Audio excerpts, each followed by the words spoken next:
Hello guys, तो क्या हाल चाल है आपका। I hope you all are doing well. तो गाइस, वीडियो को स्टार्ट करने से पहले मैं आप सबसे एक रिक्वेस्ट करना चाहूंगा, प्लीज मेरे चैनल को सब्सक्राइब कर लो और साथ वाला बेल आइकन दबा लो, क्योंकि मार्केट से जुड़ी सारी लेटेस्ट अपडेट मैं अपने चैनल पे लाता हूँ। और गाइस, मैं आप सबसे एक रिक्वेस्ट और करना चाहूंगा, अगर आपको ये वीडियो इन्फॉर्मेटिव लगे तो जाते जाते एक लाइक जरूर करके जाना, क्योंकि उससे मुझे मोटिवेशन मिलती है और अच्छा अच्छा कंटेंट बनाने की। तो चलो गाइज, बिना टाइम वेस्ट के अपने टॉपिक के ऊपर आते हैं। तो गाइज, आपको स्क्रीन पे शेयर दिख रहा होगा एनबीसीसी इंडिया लिमिटेड। तो गाइज, आप सबको पता होगा कि 7 अक्टूबर को इस शेयर में हमें बोनस मिलने वाला है, जो कि 1:2 का बोनस है। अगर आपके पास इसके 2 शेयर है, आपको 1 शेयर फ्री में मिल जाएगा। तो इसके बारे में मैं कुछ आपसे बात करना चाहता हूँ, क्योंकि मैंने कल एक वीडियो अपलोड की थी इसी के रिगार्डिंग। तो मेरे कमेंट सेक्शन में बहुत सारे लोगों ने ये चीज बोली थी कि स्प्लिट और बोनस का कोई फायदा नहीं है, इससे अच्छा तो डिविडेंड दे कंपनी, इसका कोई भी बेनिफिट नहीं होता।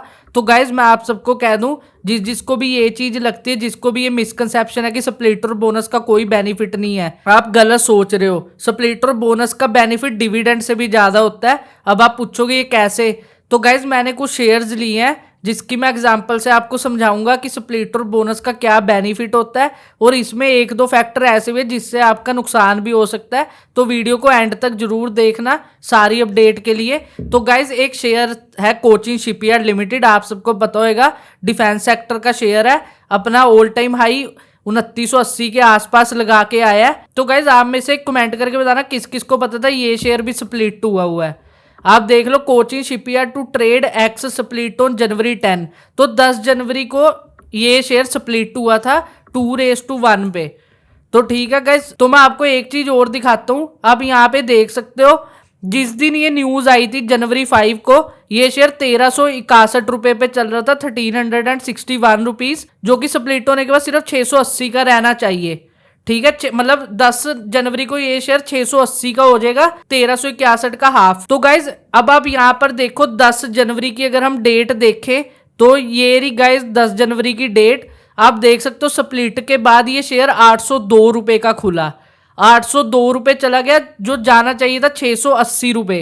तो आप देख लो, यहीं पे शेयर होल्डर को 120 रुपए की जंप मिल गई, बल्कि शेयर को 680 पे खुलना था, शेयर खुला 820 रुपए पे। ये फैक्ट होता है, जब भी कोई शेयर स्प्लिट या बोनस से गुजरता है ना, तो जब उसकी वैल्यू डाउन होती है तो नए इन्वेस्टर, जो नए बायर होते हैं, वो एक्टिवेट होते हैं। और ये जेन्युइन बायर और इन्वेस्टर के साथ साथ एक और चीज एक्टिवेट होती है, जिसका नाम है ऑपरेटर। ऑपरेटर स्प्लिट और बोनस में सबसे ज्यादा बेनिफिट लेते हैं, क्योंकि जब ही इसकी डेट अनाउंस होती है ना कोई भी शेयर की, अगर आप इसका देख लो, इसकी बोनस डेट अनाउंस हुई, उसके बाद शेयर 210 को टच कर गया। ये 210 आपके खरीदने से नहीं टच किया, ये 210 टच किए क्योंकि ऑपरेटरों ने इसमें पैसा घुसाया है। और जिस टाइम आपने ये खरीदा, मुझे पता है आप में से कई लोगों ने ये शेयर 190 के ऊपर भी खरीदा होगा, उस टाइम ऑपरेटर्स ने अपना पैसा बाहर निकाला।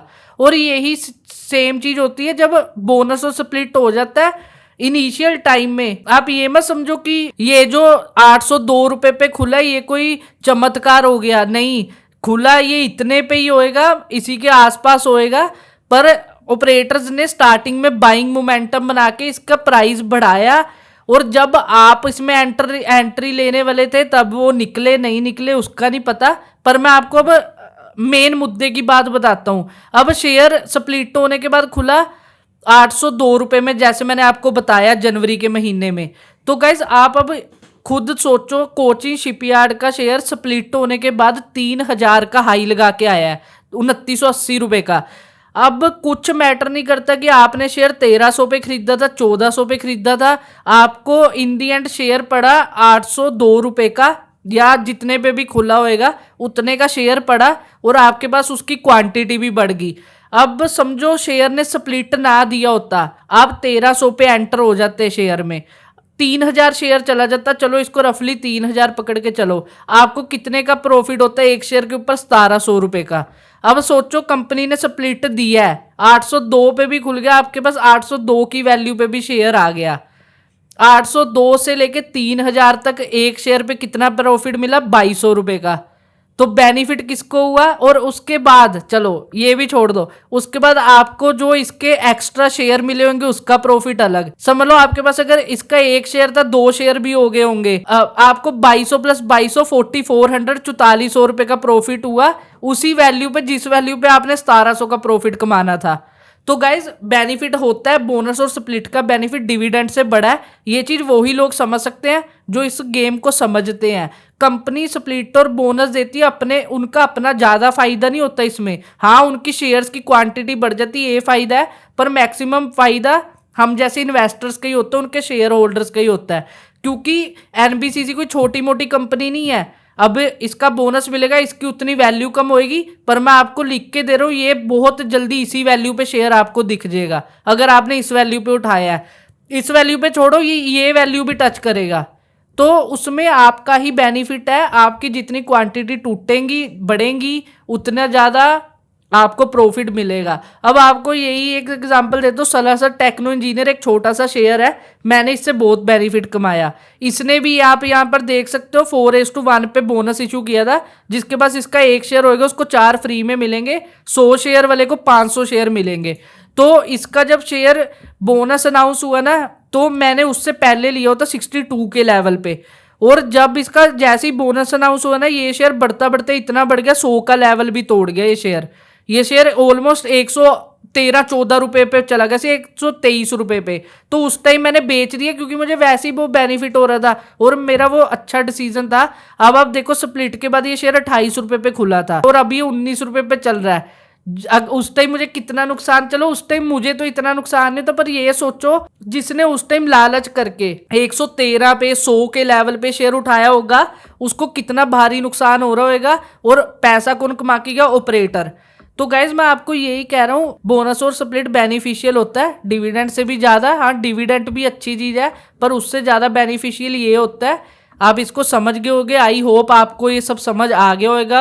अब इसमें मैं आपको एक फैक्टर बताता हूँ, आपको सिर्फ ऑपरेटर की गेम से बचना है। अब मैं इसी शेयर के ऊपर आता हूँ। अब आप में से बहुत सारे लोगों के मन में सवाल होएगा कि जब इसका बोनस आ जाएगा हम इसको बेचे, खरीदे, रखे, क्या करें?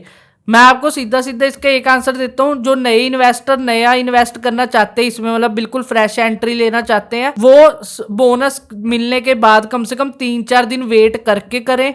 और जो पुराने इन्वेस्टर हैं जिन्होंने इससे कम लेवल में खरीदा हुआ है, क्योंकि कईयों ने मैंने देखा शेयर ये 90-90 रुपए पे भी खरीदा हुआ है, 80 पे भी खरीदा हुआ है, वो तो चुपचाप बैठे रहे, दोबारा से इसी लेवल पे आएगा तब बेचना, ना भी बेचोगे तो भी चलेगा, लॉन्ग टर्म के लिए अच्छा शेयर है।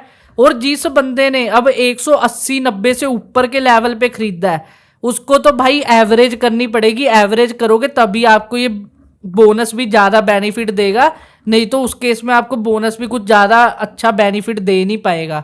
तो जैसे ही बोनस मिलता है, अगर शेयर नीचे गिरे तो अपने शेयर को एवरेज करो और उसको एक अच्छी अमाउंट में लेके आओ कि कल को आके आप जल्दी बेच सको। तो गाइज मैं आपको कंक्लूजन बता देता हूँ।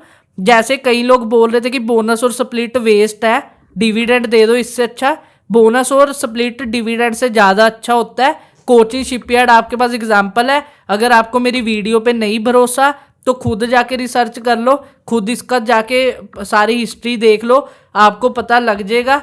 अब बोनस और स्प्लिट से नुकसान भी आप सलासा टेक्नो पे देख लो, पर एनबीसीसी के केस में ये नहीं होएगा। एनबीसीसी पीएसयू सेक्टर की कंपनी है, अच्छा बिजनेस है, स्ट्रॉन्ग कंपनी है, बड़ा मार्केट कैपिटलाइजेशन है, ये शेयर आने वाले टाइम में अच्छा ही परफॉर्म करेगा। तो गाइज आई होप आपको ये वीडियो इन्फॉर्मेटिव लगी होगी। अगर वीडियो इन्फॉर्मेटिव लगी तो वीडियो को लाइक जरूर करना और कमेंट करके बताना। अगर आपको किसी स्टॉक या टॉपिक पे वीडियो चाहिए वो मैं आपके लिए बना दूंगा। और गाइज मेरे चैनल को सब्सक्राइब कर लो, क्योंकि बहुत जल्द मैं अपने फेस के साथ वीडियो अपलोड करने वाला हूँ, जिससे हमारी म्यूचुअल अंडरस्टैंडिंग भी बढ़ेगी।